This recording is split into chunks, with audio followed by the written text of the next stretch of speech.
Assalamualaikum. Nama saya Rifki dan hari ini saya akan bahas materi tentang software komputer.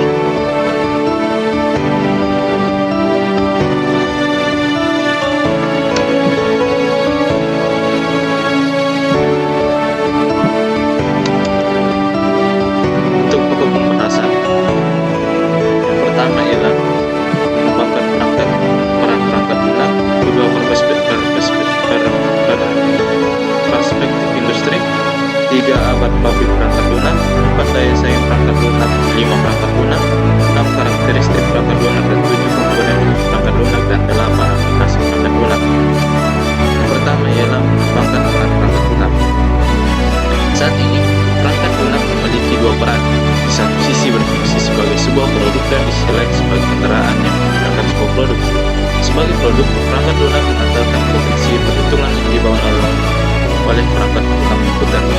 Dan sebagai kendaraan yang dipakai untuk mengantar produk, perangkat lunak berlaku sebagai dasar kontrol komputer atau sistem operasi, komunikasi informasi atau jaringan, penciptaan serta kontrol dari program lain atau peranti dari lingkungan perangkat lunak.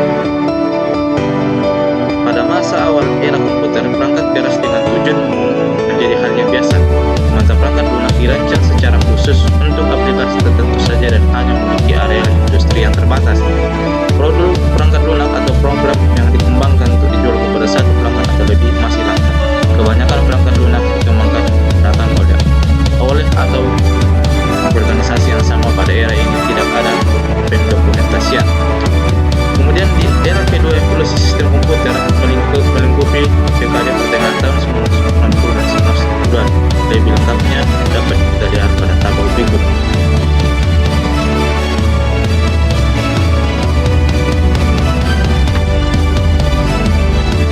Era kedua juga ditandai dengan penggunaan produk perangkat lunak serta kehadiran software house.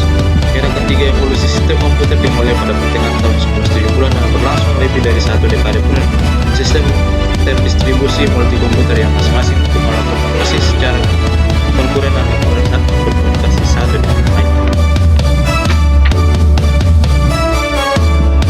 Tetapi selama era evolusi sistem berbasis komputer, serangkaian masalah yang berhubungan dengan perangkat lunak dan intensitas masalah tersebut terus bertambah. Yang pertama ialah kemajuan perangkat keras terus berlanjut melampaui kemampuan kita untuk membangun perangkat lunak yang dengan perangkat keras yang sesuai dengan perangkat keras yang ada. Kemudian yang kedua adalah kemampuan kita membangun program baru tidak dapat memenuhi kebutuhan akan program baru. Juga tidak dapat membangun program-program yang cukup cepat untuk memenuhi kebutuhan bisnis besar. Kemudian yang ketiga ialah memakai komputer yang tersebar luas membuat masyarakat semakin bergantung pada operasi perangkat lunak yang reliabel. Kerusakan ekonomis yang besar dan potensi penderitaan masyarakat muncul terjadi di dalam perangkat lunak. Kemudian yang keempat adalah kita berjuang untuk membangun perangkat lunak dengan reliabilitas dan kualitas yang sangat tinggi. Kemampuan kita untuk mendukung program yang ada terhambat oleh buruknya desain serta sumber daya yang tidak cukup. Yang kedua ialah perspektif industri. Pada masa awal-awal perhitungan, sistem berbasis komputer dikembangkan dengan menggunakan manajemen yang berorientasi pada perangkat keras. Mereka menerapkan kontrol, metode, dan alat-alat yang kita kenal sebagai hardware engineering. Sayangnya, pada saat itu perangkat lunak belum banyak dipikirkan. Pada masa-masa awal, pemrograman masih dilihat sebagai bentuk kesenian. Hanya sedikit saja metode yang ada dan lebih sedikit lagi orang yang memahami. Para pemrograman kadang-kadang harus mempelajarinya cara coba-coba. Dibanding perangkat keras, perangkat lunak komputer sudah berubah secara dramatis. Dibanding perangkat keras, perangkat lunak merupakan salah satu bentuk tunggal yang berbiaya tinggi. Selama hampir 2 dekade ini, para manajemen dan para praktis melontarkan pertanyaan itu. Yang pertama, mengapa membutuhkan waktu yang sangat lama untuk menyelesaikan program? Yang kedua, mengapa biayanya sangat tinggi? Kemudian selanjutnya, dapatkah kita menemukan kesalahan yang ada pada program sebelum didistribusikan kepada pelanggan? Dan kemudian yang keempat, mengapa sangat sulit bagi kita untuk mengukur kemajuan pada saat perangkat lunak pada kita? 4 pertanyaan di atas adalah pertanyaan yang paling ditanyakan oleh manajer dan para praktisi tentang perangkat lunak ini. Kemudian kita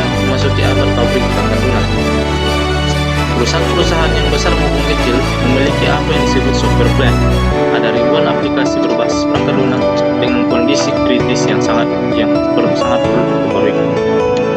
Aplikasi sistem informasi yang ditulis 20 tahun yang lalu yang mengalami berpuluh generasi perubahan sekarang tidak mungkin lagi dilakukan upaya pembaruan. Bahkan modifikasi yang paling sederhana sekalipun sudah akan membuat perangkat lunak tersebut gagal beroperasi. Aplikasi pengembangan yang dipakai untuk memproduksi desain data telah kritis dan karena cara pemeliharaan serta usia yang sudah tua, membuat tidak ada orang yang mengetahui struktur internalnya. Dan embedded system atau dipakai untuk mengatur sumber tenaga, lampu udara, dan perusahaan besar di antara ribuan macam aplikasi yang sangat aneh serta kadang-kadang punya kelakuan yang tidak dapat dijelaskan tetapi tidak dapat dibawa baik karena tidak ada lagi yang dapat definisinya. Daya saing perangkat lunak.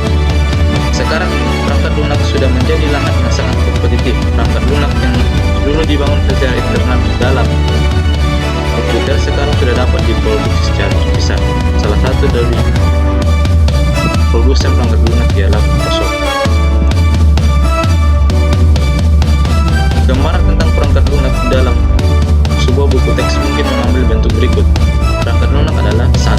Perintah atau program komputer yang bila dieksekusi memberikan fungsi dan unjuk kerja seperti yang diinginkan.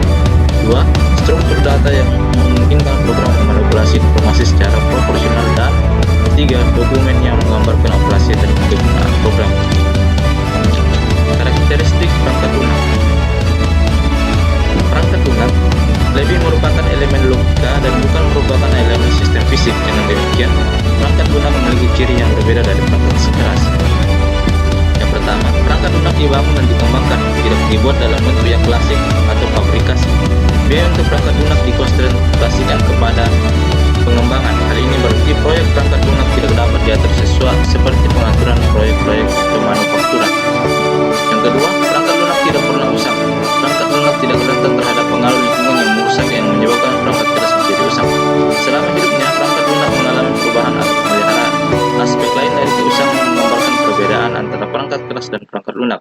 Bila komponen suatu perangkat keras telah usang, komponen dapat diganti dengan suku cadang, namun tidak ada suku cadang bagi perangkat lunak. Setiap kegagalan perangkat lunak menggambarkan kesalahan dalam rancangan atau proses di mana rancangan diterjemahkan ke dalam kode mesin dapat dieksekusi. Sebagian besar perangkat lunak dibuat secara custom build serta tidak dapat dirakit dari komponen yang sudah ada. Perhatikan bagaimana perangkat keras untuk produksi berbasis mikroprosesor dirancang dan dibuat. Setelah masing-masing komponen diseleksi, perangkat keras dapat dipesan secara terpisah. Sementara pada perangkat lunak tidak ada katalog komponen perangkat lunak. Memang kemungkinan untuk memasang perangkat lunak secara terpisah, tetapi tetap merupakan satu kesatuan yang lengkap, bukan sebagai komponen yang dapat dipasang ke dalam program yang baru. Komponen perangkat lunak. Reusability merupakan suatu sistem dari komponen perangkat lunak kualitas tinggi. Sebuah komponen perangkat lunak harus didesain dan diimplementasikan sehingga dapat dipakai lagi pada berbagai program yang berbeda. Bahasa tingkat mesin merupakan perwakilan simbolik dari serangkaian instruksi CPU. Bila program tidak dirancang dengan baik dan hanya memiliki sedikit dokumentasi, maka bahasa tingkat mesin akan menjadi sebuah mimpi buruk. Bahasa tingkat menengah memungkinkan pengembang perangkat lunak serta program tidak bergantung pada mesin. Pada kenyataannya, bahasa tingkat menengah mengkompil dan menginterpretasikan hasil bahasa tingkat mesin sebagai keluarga.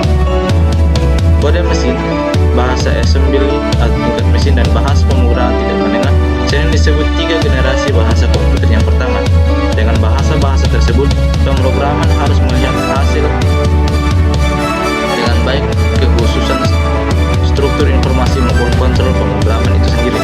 Demikianlah bahasa dalam 3 generasi yang pertama dimaksudkan ke dalam jenis bahasa prosedural.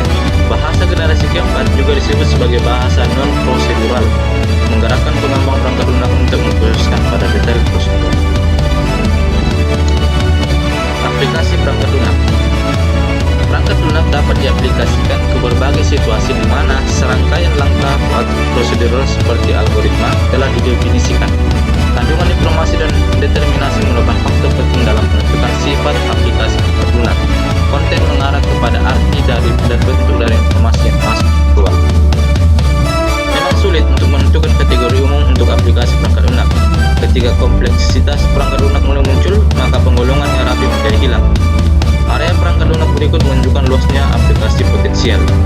pertama ialah perangkat lunak sistem.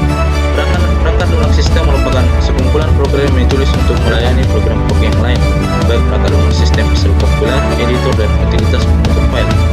Pemrosesan struktural informasi yang lengkap namun tetap. Perangkat lunak sistem ditandai dengan eratnya interaksi dengan perangkat komputer. Perangkat lunak real time. Program-program yang memonitor atau menganalisis kejadian dunia nyata pada saat terjadinya disebut perangkat lunak real time. Elemen-elemen perangkat lunak real time mencakup komponen pengumpul data yang mengumpulkan format informasi dari lingkungan eksternal. Sebuah komponen alias transformasi informasi pada saat dibutuhkan aplikasi. Sebuah komponen kontrol atau output yang berrespon kepada lingkungan eksternal, serta sebuah komponen monitor yang mengkoordinasi semua komponen lain agar respon real time-nya, yaitu 1 milidetik sampai 1 menit, dapat tetap terjadi. Perangkat lunak bisnis.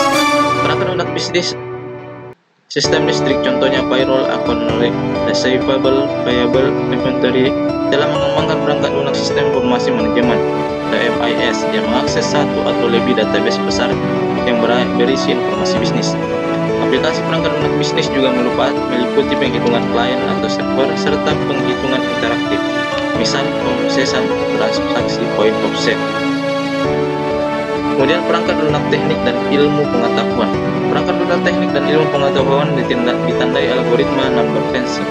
Perangkat lunak ini memiliki jangkauan aplikasi mulai dari astronomi sampai vulkanologi, dan dari analisis otomotif sampai dinamika orbit pesawat berangkasa, dan dari biologi molekuler sampai pabrik yang sudah diotomatisasi. Computer aided design, simulasi sistem, dan aplikasi interaktif yang lain sudah mulai memakai ciri-ciri perangkat lunak sistem genap dan real time. Perangkat lunak komputer personal. Pengolah kata, spreadsheet, grafik komputer multimedia, hiburan, manajemen database, aplikasi keuangan bisnis dan personal, jaringan eksternal atau akses database hanya menunjukkan beberapa saja dari ratusan aplikasi yang ada. Perangkat lunak kecerdasan buatan. Perangkat lunak kecerdasan buatan atau artificial intelligence atau AI menggunakan algoritma non numeris untuk memecahkan masalah kompleks yang tidak sesuai bentuk perhitungan atau analisis secara langsung. Perangkat lunak kecerdasan buatan adalah pengenalan pola atau image dan voice, pengertian teorema dan permainan game. Di tahun-tahun terakhir, cabang perangkat lunak kecerdasan buatan yang baru yang disebut artificial neural network telah berkembang. Jaringan saraf mensimulasi struktur proses-proses otak dan kemudian membawanya kepada perangkat lunak kelas baru yang dapat mengenali pola-pola yang kompleks serta belajar dari pengalaman-pengalaman masa lalu. D. Perangkat lunak sistem atau sistem informasi. Perangkat lunak sistem atau sistem operasi. Sistem operasi komputer adalah perangkat lunak komputer atau software yang bertugas untuk melakukan kontrol dan manajemen perangkat keras dan juga operasi dasar sistem, termasuk menjalankan software aplikasi seperti program-program pengolah data yang bisa digunakan untuk mempermudah kegiatan manusia. Sistem operasi dalam bahasa Inggrisnya disebut operating system atau biasa disebut sebagai OS. Bagian A, sistem operasi adalah sekumpulan program yang bertindak sebagai perantara atau penjalin penghubung antara pemakai perangkat lunak dengan perangkat keras komputer sehingga sistem komputer mudah dipakai. Perangkat lunak komputer dapat digunakan secara efisien. Mengapa efisien? Merupakan kajian mendasar untuk pendidikan ilmu pengetahuan rekayasawan dan ilmuwan komputer atau informatika mutlak memahami sistem informasi, karena sistem operasi ibarat roh bagi manusia. Adapun komponen-komponen sistem komputer, yang pertama adalah hardware yang kita kenal seperti CPU, memori, perangkat AI atau O. Kemudian sistem operasi yang berguna untuk mengontrol dan mengolah penggunaan sumber daya komputer. Kemudian program aplikasi, kompiler, database system, business program, games dan lain-lain. Dan yang terakhir yaitu user, yaitu manusia atau mesin dan komputer. Sistem operasi dapat memerintah hardware, menangani alokasi sumber daya dan menghubungi aplikasi dari koneksi langsung ke hardware. Kernel adalah jantungnya sistem operasi, bagian yang harus selalu beroperasi agar sistem operasi selalu hidup. Tujuan dan tugas sistem operasi. adalah pertama, mengolah seluruh sumber daya yang terdapat pada sistem komputer, menyediakan sekumpulan layanan kepada user sehingga user lebih mudah, dan ketiga, nyaman dalam menggunakan atau memanfaatkan sumber daya sistem komputer. Mengelola seluruh sumber daya sistem komputer. Yang pertama, sumber daya fisik, yaitu keyboard, mouse, joystick, disk drive, CD-ROM, atau hard disk, dan yang lainnya. Dan kemudian sumber daya abstrak, yaitu data dan program. Berdasarkan banyaknya sumber daya yang dikelola sistem operasi, sangat sulit bagi programmer untuk membuat program pada sumber daya tersebut. Untuk mempermudah programmer dalam membuat program agar dimengerti oleh seluruh lapisan sumber daya tersebut, maka dibutuhkan yang namanya sistem informasi. Adapun komponen-komponen utama sistem informasi, pertama ialah manajemen proses, kemudian manajemen memori, kemudian manajemen input atau output, manajemen berkas, protection system, networking, dan command interpreter system. Layanan yang disediakan oleh sistem informasi, yang pertama ialah program execution, kemudian I atau operation, dan file system operation. Cukup sekian presentasi saya tentang materi software atau perangkat lunak. Mohon maaf jika ada kata yang salah. Sekian, Assalamualaikum warahmatullahi wabarakatuh.